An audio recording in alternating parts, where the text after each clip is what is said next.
You've been driving past the best rides in the Pacific Northwest without even knowing it. Until now. Welcome to RV Out West. I'm Brooks. Based in the Pacific Northwest, my family of four hits the road to explore the best of RV life out west. From hidden gems and epic destinations to helpful tips and real road stories. So grab your coffee and join the journey. After spending our last couple of episodes out on the water paddling and then stretching your legs on some incredible hiking trails, we are shifting gears in a very literal way. Next up, we are going to roll straight into National Bike Month, and it feels like the perfect time to talk about what it means to explore the world on two wheels. There is something undeniably fun about the transition from hiking boots and paddles to handlebars and paths, especially when you are traveling by RV and every stop becomes a potential ride waiting to happen. This week, we are diving into the world of RVing with bicycles, from the classic simplicity of pedal power to the rapidly growing popularity of e-bikes. We are going to talk about some paths and trails here in Washington State, Oregon, and Idaho, as well as I'm going to share with you a review because we've been using our e-bikes now for a little over 2 years, as well as I've got some tips in regards to e-bikes that I'm going to share at the end.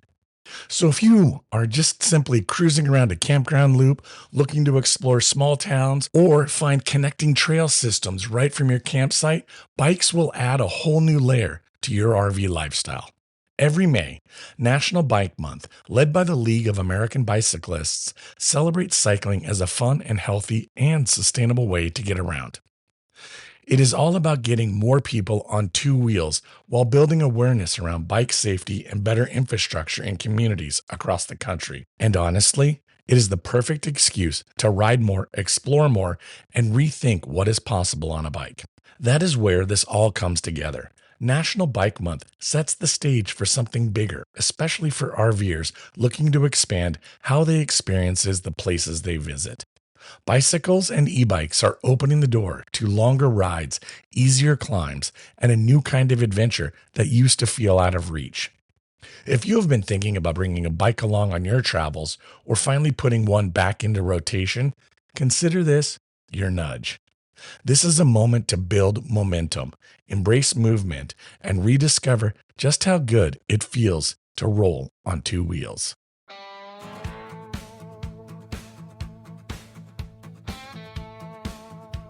There is a moment most of us remember, even if it has softened with time. The wobble, the focus, the sudden realization that no one is holding on anymore. Then it clicks. You are moving under your own power, the wind picking up, the street stretching farther than it ever has before. What used to be the edge of your world becomes just the beginning. A few blocks turn into the loop around the neighborhood, then a ride to the park, then maybe all the way across town. It is freedom in its simplest form.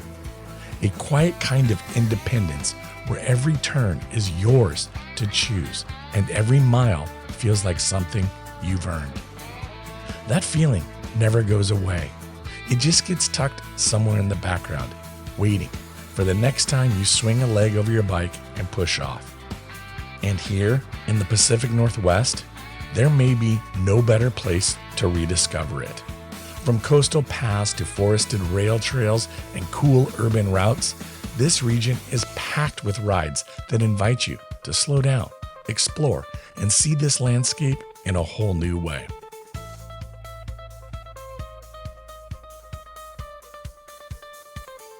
So let's get into it and highlight some of the incredible bike trails that make this upper left corner of the country such a special place to ride. Rolling into Washington on two wheels feels less like a workout and more like a rite of passage. Here, cycling isn't just a pastime, it's woven into the culture. With a deep network of trails, bike-friendly communities, and a shared appreciation for the outdoors, Washington just seems to invite you to experience the area one pedal stroke at a time. With so much ground to cover, the best way to experience it all is to follow the trails.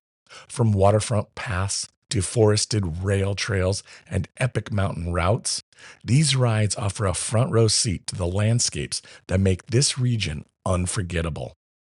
So I'm going to roll into a few of the standouts you might want to add to your list.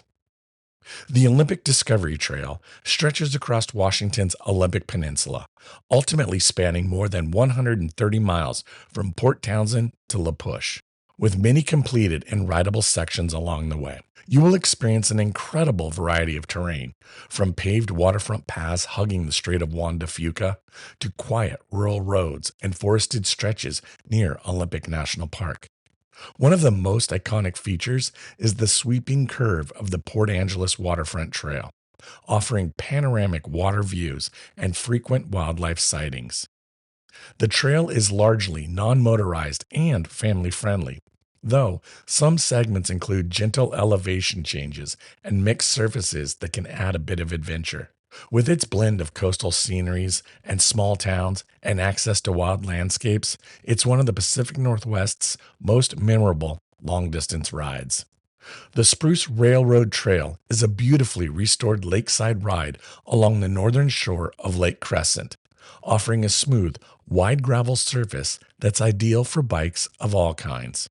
Stretching roughly 4 miles each way, the trail follows the historic route of an old logging railroad, complete with the dramatic rock cuts and 2 newly reopened tunnels that add a bit of adventure to the ride. The highlight is the vibrant turquoise waters of Devil's Punch Bowl, a popular swimming and cliff jumping spot accessed via a short spur off the main trail. Along the way, you are treated to crystal clear lake views, dense evergreen forests, and the occasional glimpses of the surrounding Olympic Mountains. With minimal elevation gain and stunning scenery start to finish, it's one of the most accessible and rewarding rides in the region. The Palouse to Cascade State Park Trail is a cross-state adventure that stretches more than 250 miles, following a former rail corridor from the western slopes of the Cascades out to the rolling wheat fields of eastern Washington. Known for its gentle grades and wide gravel surface, it's a favorite for bikepackers and long-distance riders looking for a steady, car-free journey. One of the most iconic sections includes the Snoqualmie Tunnel, a 2.3-mile-long passage through the mountains that stays cool and dark year-round. Bringing a headlamp is a must. Farther east, the trail crosses the dramatic Columbia River corridor and winds through expansive farmland with big sky views. With its mix of remote stretches, historic trestles, and ever-changing landscapes, it's one of Washington State's most ambitious and unforgettable rides. The Snoqualmie Valley Trail winds for more than 30 miles through the scenic Snoqualmie Valley, following a former rail line between Duval, Carnation, and North Bend. Its compact gravel surface and gentle grade make it approachable for riders of all skill levels, with plenty of access points for shorter out-and-back rides. Along the way, you'll pass open farmland, dense forests, and sweeping views of the Cascades, with the iconic Mount Si often rising in the distance. A standout feature is the historic Tokal Creek Trestle, offering a unique elevated perspective over the valley below. With its peaceful rural setting and ever-changing scenery, it's a relaxing ride that captures the quieter side of Washington's outdoor culture.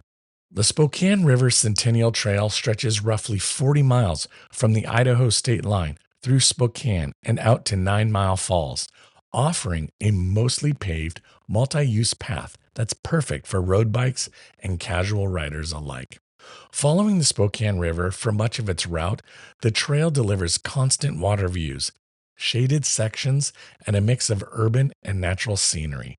One of the highlights is riding through Riverfront Park, where you'll pass near the roaring Spokane Falls and the historic downtown landmarks. The trail is well marked and accessible, with plenty of trailheads, rest areas, and connections to neighborhoods and parks along the way. With its smooth surface and diverse surroundings, it's one of the most user-friendly rides in eastern Washington. Another great urban trail is the Burke-Gilman Trail. This is one of the most popular and well-loved bike paths in the Seattle area.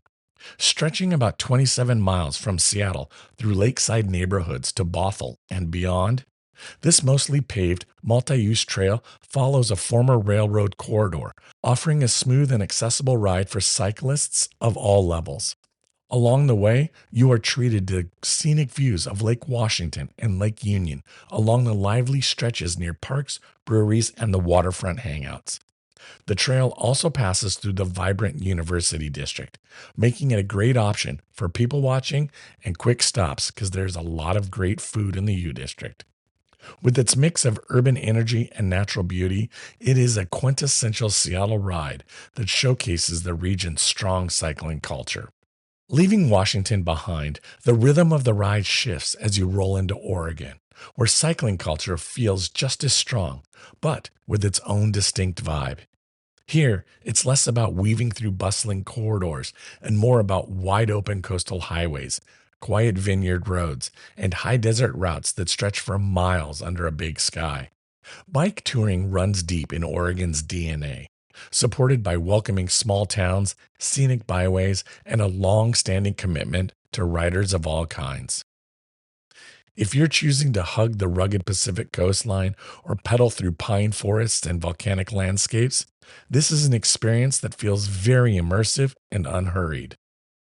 Oregon might be one of the best states in the country for cycling, as it was actually the first state to create an official scenic bikeway program, with curated routes designed to showcase the very best landscapes and communities across the state.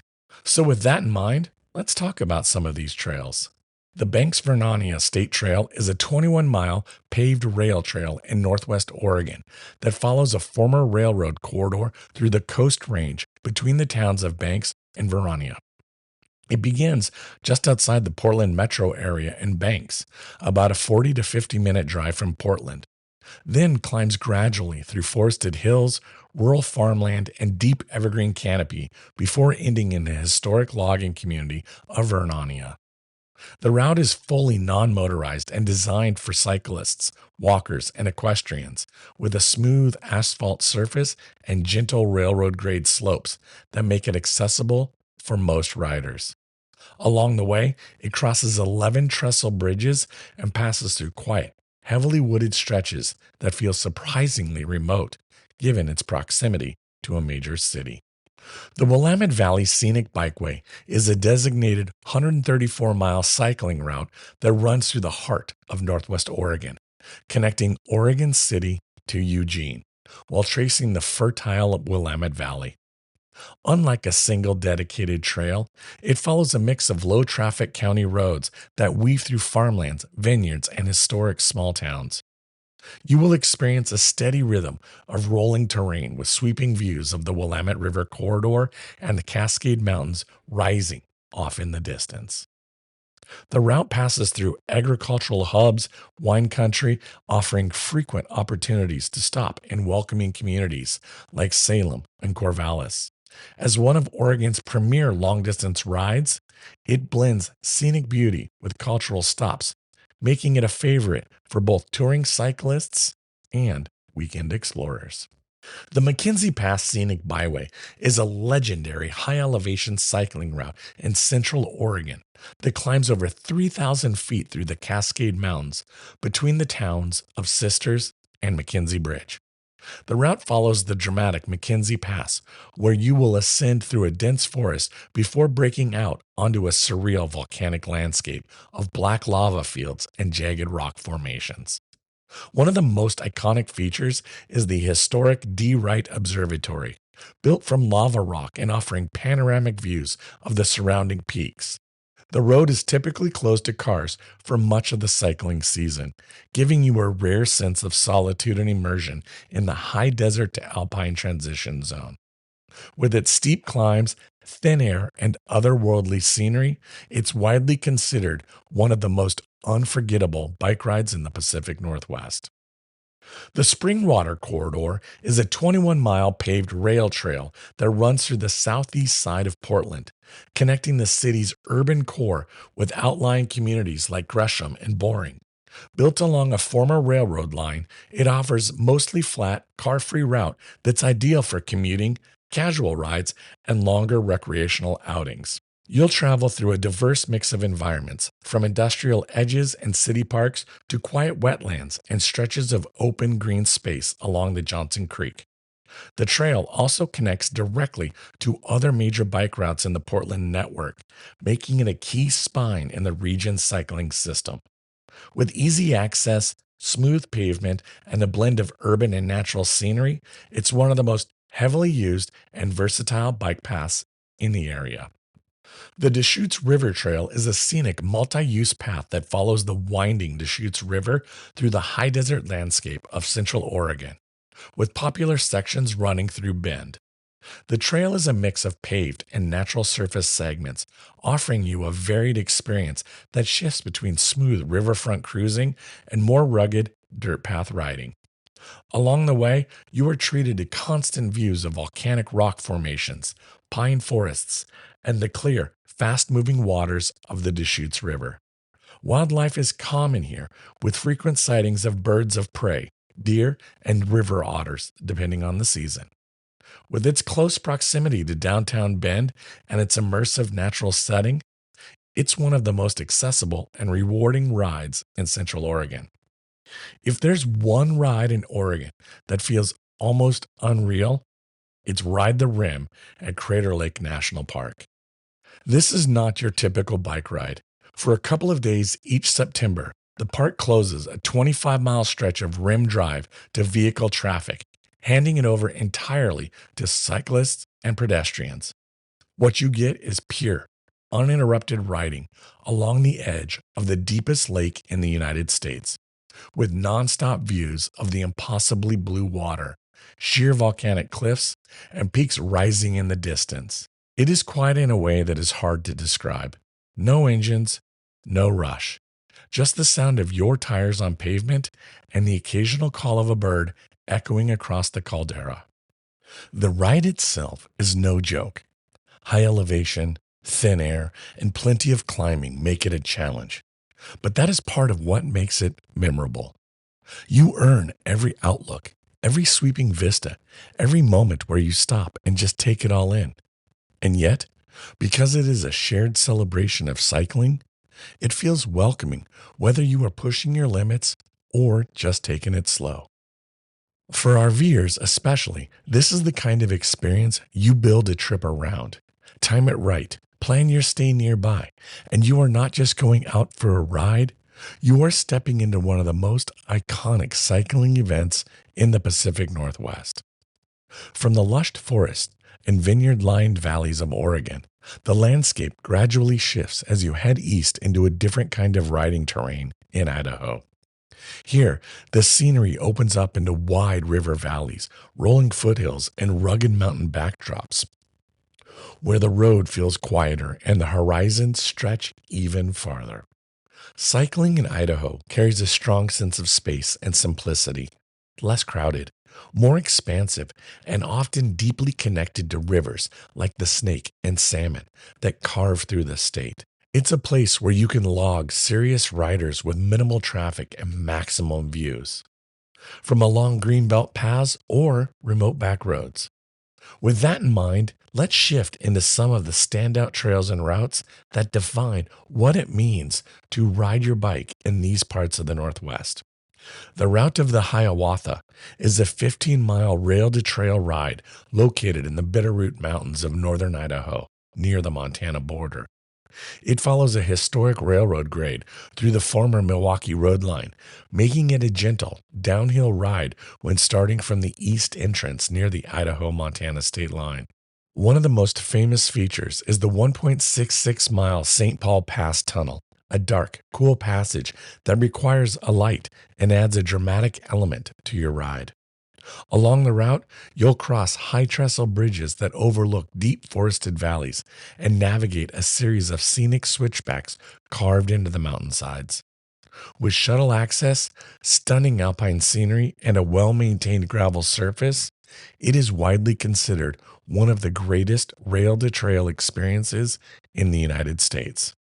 The Trail of Coeur d'Alene is a 73-mile paved rail trail in northern Idaho that stretches from Mullen in the Silver Valley to Plummer near the Washington border.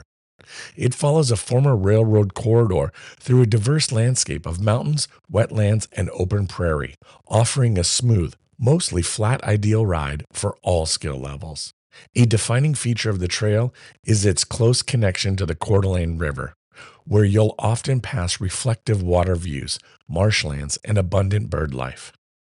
The route is fully paved and vehicle-free, with multiple access points that make it easy to explore in shorter sections or as a full multi-day journey. With its combination of natural beauty, accessibility, and long-distance continuity, it's one of Idaho's premier cycling experiences. And with that said, if Coeur d'Alene is on your list, not just for biking, but also as an RV stop, make sure you go back and check out our destination episode number 139, where we break down everything you need to know before you roll in. We cover the best places to stay, what to see, where to find some great eats, and how to make the most of your time, both on and off the bike, so you can plan your trip with confidence. I'll be sure to have a link to that episode in the show notes for this episode over on our website at rvoutwest.com. The Boise River Greenbelt is a 25-mile paved multi-use pathway that follows the winding Boise River through the heart of Boise and its surrounding parks and neighborhoods. The trail is largely flat and shaded in many sections, making it an easy and accessible ride for cyclists of all ages and skill levels. Along the route, you'll pass through a mix of urban green spaces, riparian habitat, and tree-lined corridors where wildlife such as deer, geese, and hawks are commonly seen. The Greenbelt also connects directly to several city landmarks, including downtown Boise parks and cultural districts, making it both a recreational and commuter route. With its seamless blend of nature and city access, this trail is the backbone of Boise's outdoor and cycling lifestyle. The Harriman State Park trails are located within Harriman State Park in eastern Idaho, about an hour north of Idaho Falls in the greater Yellowstone region. The trail network consists of several interconnected loops that wind through open meadows, wetlands, and dense stands of lodgepole pine and fir. You'll often share the paths with an abundant wildlife, including elk, sandhill cranes, and moose, making it as much a nature experience as a cycling route.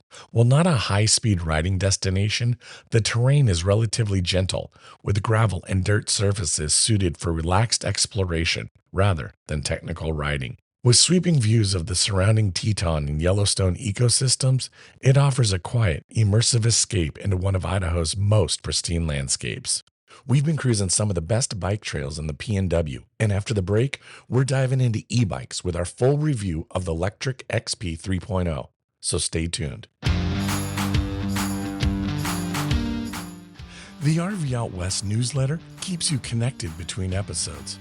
You'll get episode highlights, Pacific Northwest destination guides, plus helpful tips, fun trivia, and opportunities to share your RV stories. It's everything you love about RV Out West delivered straight to your inbox. Sign up now using the link right there in this episode's podcast description, or head over to rvoutwest.com to join today. You're not going to want to miss the next issue. Welcome back to RV Out West. Let's shift gears and dive into the world of e-bikes. All of these rides sound incredible on paper, but the real question is how you actually experience them once you get there. Long distances, steady climbs, and full days in the saddle can change the equation pretty quickly. That is where the right setup makes all the difference. For us, that has meant a couple of seasons riding with our electric e-bikes, and we've put them to the test. And I want to share an honest look at how they have held up, what we have loved, and where they fall short after a few years of our real-world riding. After 2 years with the Electric XP 3.0, we've used them mostly for around-town rides, errands, and a few camping trips. And they've settled into that reliable grab-and-go category of gear that gets used more than I actually expected. The ride experience is genuinely comfortable, and we've had luck with easy fitment adjustments to make it simple for us to hop on without much tweaking, and the assist in the bike kicks in a way that feels quick rather than sluggish. Speed-wise, they've got plenty of zip for bike paths and neighborhood cruising, and the folding design is a standout feature. I'm able to toss them in the bed of my truck and slide them under my tonneau cover, which has made it great for travel days. On top of that, the price point is still one of the biggest reasons that made sense for us, especially compared to higher end e bikes, and customer service has been really responsive when issues have come up. That said, there are a few trade offs that come with the package. We had one battery fail within the first 6 months, though it was replaced at no cost, which softened the frustration, but still, it wasn't ideal. More recently, one bike hasn't been consistently reaching its top assisted speed. And while customer support has been helpful, the troubleshooting process has been a bit more involved than expected. The weight of the bike is also very noticeable.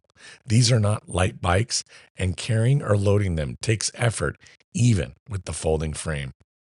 Overall, we're still pleased with the purchase, especially considering we bought them using our credit card points, and they've proven to be a solid functional option for the kind of riding that we do most often.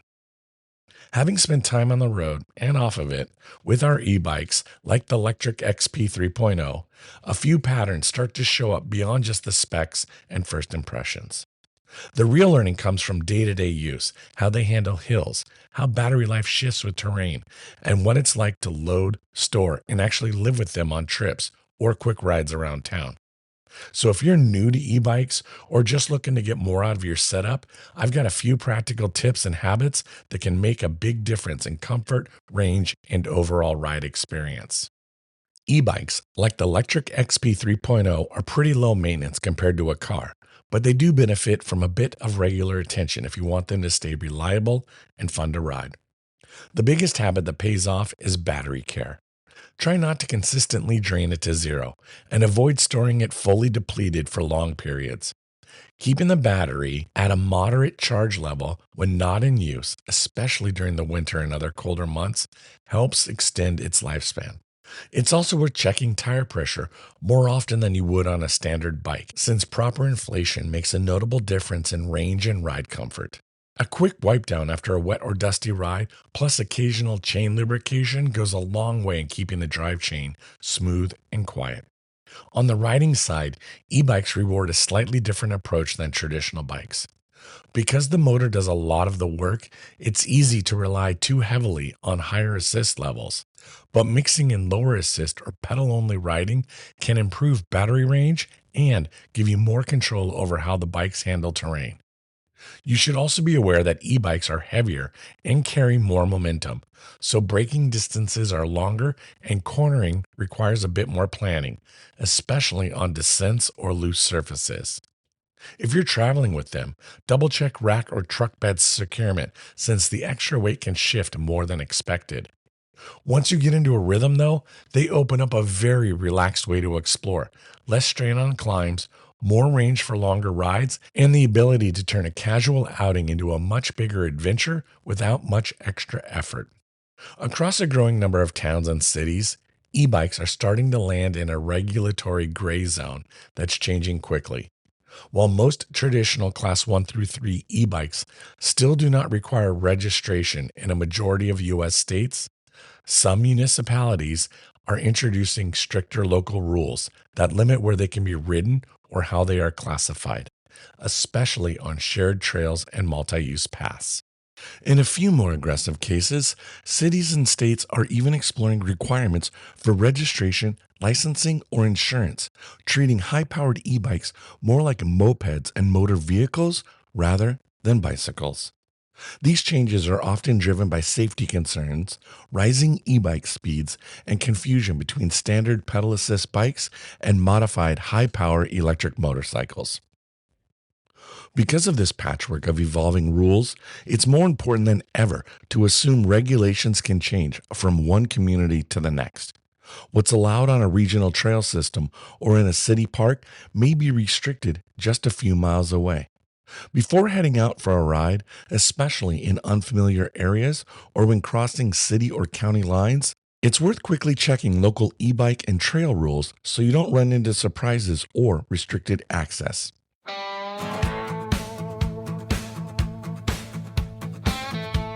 There's something about an e-bike ride that feels like you've quietly hacked the system. You still feel the wind, the scent of pine drifting off a shaded trail, the rhythm of your own legs turning over. But now, the hills don't argue with you as quite as much. A climb that once had you staring at your handlebars in negotiation suddenly becomes part of the fun, a steady glide instead of the grind. Out on the trails like the Burt Gilman, the Deschutes River Path, or even a long rural stretch in the Willamette Valley, you start noticing things that you usually miss. The way the light hits the water, a heron lifting off of a riverbank, small towns you might have otherwise driven straight past. It turns exploration into something more spacious. It's less about getting somewhere and more about staying with the moment you're in. That's really the magic of it. Unforested routes like the Banks Verania, river corridors in Idaho's greenbelts, or long scenic stretches along the Pacific Northwest, an e-bike stretches the day just enough to feel like you've gotten away with something good.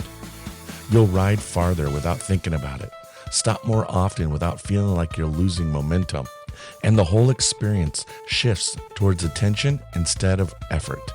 When you finally coast to a stop with dust on your shoes, a bit of battery left, and a map full of places you didn't plan to see, you'll remember why these trails matter. Not just as lines on a map, but as invitations to slow down, look closer, and let the ride do its work, turning those distances into new experiences. There's a lot waiting just beyond the edge of your campsite, and the simplest way to find it is to get on a bike and start rolling. It doesn't matter if it's a traditional pedal power or an e-bike giving you a little extra boost. The point is the same. Movement turns into discovery once you're out there. Trails, quiet roads, river paths, and forest corridors all have a way of slowing down just enough for you to notice what's around you instead of what's on your screen. You don't need a perfect plan or a long destination, just a direction and a willingness to see what's around the next bend. So pump up those tires, charge that battery if you've got one, and get out there, because the ride itself is the part worth showing up for. All right, my friends, if you enjoyed this episode, please share it with a friend or family member. Also, the conversation doesn't have to end here. If anything we talked about sparked your curiosity, head over to rvoutwest.com and check out the show notes. We've got links to everything we mentioned so you can dive deeper, explore more, and maybe even start planning your own next adventure. And while you're there, make sure you sign up for our free monthly newsletter. That's where we share things first, like behind-the-scenes updates, new destinations, travel guides, and a few extras that I don't always talk about on the show. It's the best way to stay connected with us and be a part of this community that we are building. Next week on the show, we're diving into a topic every RVer deals with, but nobody really wants to think about: black tanks and gray tanks, and everything you wish you knew about keeping them clean, happy, and problem-free. We're bringing in an expert to break it all down. No jargon, no awkward mystery, just real-world tips that can save you messy mistakes down the road. It might not sound like the most glamorous episode in our lineup, but trust us, this is one of those conversations that can seriously improve your RV life. You're going to want to tune in for this one. Thanks for listening to RV Out West. Be sure to follow the show so you never miss an episode. And if you enjoyed the show, tell a friend and please leave a rating or a review. It would mean a lot. Special thanks to Scott Home Music for our intro song, We Are One. Follow us on Instagram and Facebook to join in on the conversation. Now, get out there, explore, and go see what's beyond the horizon.